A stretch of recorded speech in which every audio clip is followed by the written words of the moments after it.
Welcome to the Good Growing Podcast. I am Chris Enroth, horticulture educator with the University of Illinois Extension, coming at you from Macomb, Illinois, and we have got a Gardenbite for you this week.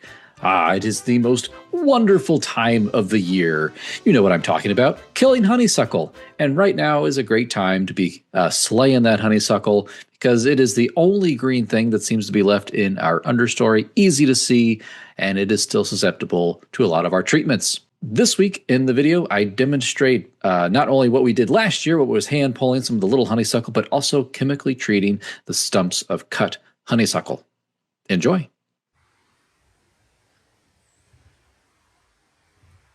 Last year, about this time, we talked about pulling up honeysuckle by the roots. Now we can do this with small honeysuckle, and I encourage you to keep doing this on your fall walks. If you need help identifying honeysuckle, this time of year, it is a really easy task. It is one of the only green things left in the understory.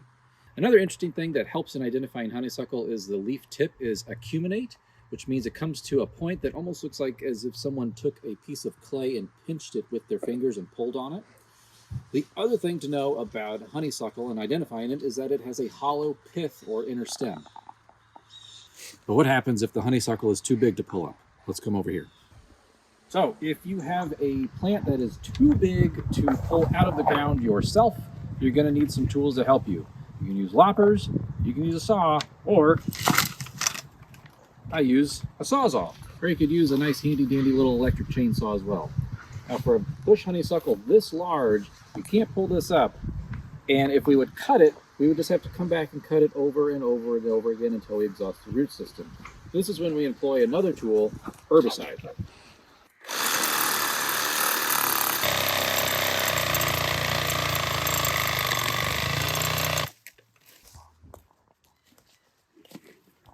Now that we have got our honeysuckle cut, it is time to apply our herbicide solution. What we are using today is going to be a glyphosate solution. It is going to be at a 50% strength in terms of its concentration in here, and we've added a little bit of blue dye so we can see where we've been. Now, time to treat our honeysuckle. Come on down. So when we treat our honeysuckle, the living tissue of a woody plant is on the outside.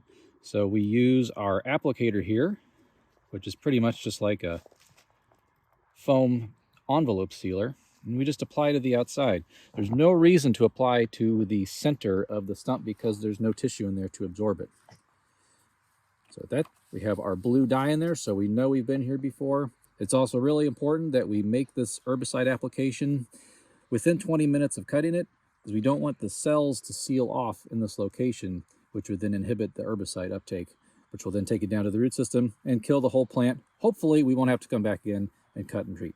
I hope everybody, you enjoy your walk in the woods this weekend and into the fall and the rest of the winter.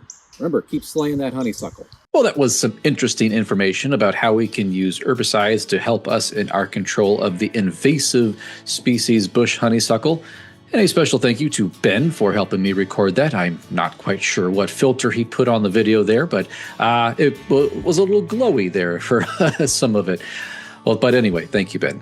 Well, the Good Growing Podcast is a production of University of Illinois Extension, edited this week by me, Chris Enroth, and a special thank you and a happy Thanksgiving to all of our listeners and viewers. So thank you for doing what you do best, and that is listening. Or if you watched us on YouTube, watching. And as always, keep on growing.